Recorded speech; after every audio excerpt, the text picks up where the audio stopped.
Bonsoir à toutes et à tous. Alors ce soir je voulais vous parler de cette affiche, enfin pas que, mais quand on regarde l'affiche du Cirque Plume, j'aime bien l'image de cette funambule avec son petit parapluie. Alors le mien en ce moment, le parapluie, ce qui me permet de tenir sur le fil de l'incertitude, c'est l'action et le partage, et c'est ce que je vais encore faire ce soir. Alors quelques bonnes pratiques dont j'ai eu vent à travers des articles ou des échanges, notamment celle de BCG. Je vous mettrai l'article en commentaire. Alors le BCG, ils ont créé un programme qui s'appelle Together, et sur Together, on mélange à la fois de l'informel, du privé et du professionnel. Donc concrètement, on a à la fois accès à des concours de dessin entre les enfants, on a accès évidemment à une salle de café virtuelle pour échanger, mais on a aussi accès à des webconférences et puis aussi des parcours et un coach sportif. J'ai envie de vous parler aussi de l'OCDE et d'Autodesk qui ont mis en place ce qu'on appelle un café roulette. Alors qu'est-ce que c'est qu'un café roulette? C'est l'occasion de pouvoir rencontrer des gens avec lesquels on n'a pas l'habitude de travailler. C'est un algorithme qui tourne à travers les agendas, si j'ai bien compris, et qui du coup va vous proposer une rencontre potentielle, un coup de téléphone avec une personne que vous n'avez jamais rencontrée. Et puis j'aime bien toujours le thème du MBA DMB de l'EFAP. Donc après avoir choisi le fluo comme code quand on fait des visios, là ils ont choisi le couvre-chef. Alors sincèrement, je vais vous poster une photo en commentaire, vous allez voir, c'est assez sympathique, vive la bonne humeur. Je voulais aussi commencer à partager avec vous quelques remarques sur comment on va gérer cette période ensuite quand on va retourner au travail de post-confinement. J'ai eu l'occasion d'en discuter avec Mélanie Mantel qui est DRH dans le groupe Boulanger, et on avait envie de mettre au cœur réfléchir à l'utilité sociale de notre organisation.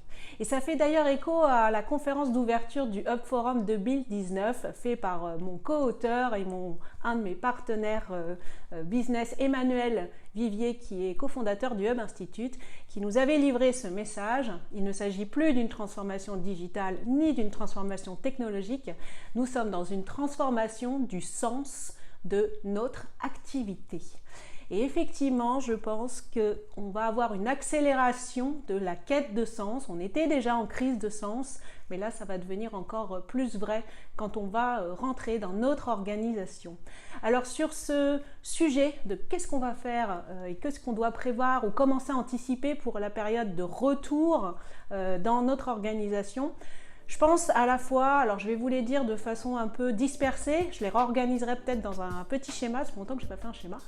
Donc il y aura certainement pas mal d'actions à faire pour recélébrer les retrouvailles, pour réassurer aussi d'un point de vue business et économique, santé de l'entreprise, même si déjà il faut déjà le faire en ce moment, hein, mais bien sûr comment on continue dans ce mouvement-là.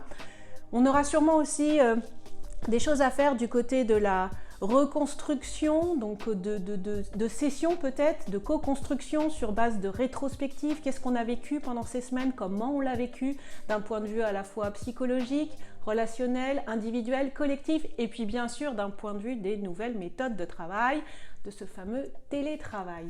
Ça sera intéressant de voir qu'est-ce qu'on garde, qu'est-ce qu'on supprime, qu'est-ce qu'on améliore, qu'est-ce qu'on crée de nouveau dans nos façons de travailler. Il y aura aussi forcément des sujets sur la dimension culture, la dimension valeur, la dimension des postures managériales, bien sûr la dimension aussi de finalement comment on va opérer désormais nos nouvelles façons de collaborer, de décider, d'agir.